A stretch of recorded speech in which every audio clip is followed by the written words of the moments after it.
దేవా, ప్రజెంట్ నేను ఎదుర్కొంటున్నటువంటి పరిస్థితుల్లో ఇదిగో నిద్ర కూడా పట్టట్లేదు నాకు.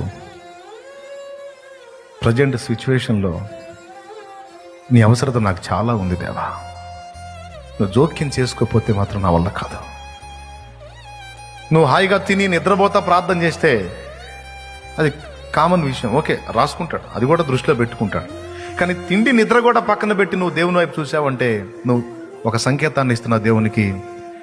మామూలు విషయాలు అయితే నేను అంతగా పట్టించుకోను, నిన్ను అంతగా ఇబ్బంది పెట్టను, కానీ ఇప్పుడు నా పరిస్థితి అస్సలు బాగలేదు. నాకు ఈ పరిస్థితుల్లో నీవే సహాయం తండ్రి. దయచేసి ఇదిగో నాకు తిండి పట్టట్లా, నిద్ర పట్టట్లా, కొంచెం నన్ను కనిపెట్టు, నీ అవసరత నాకుంది, నాకు సహాయం చేయి అని ఒక చక్కని సంకేతాన్ని మనం దేవునికి పంపిస్తున్నట్టు రుజువు ఇది.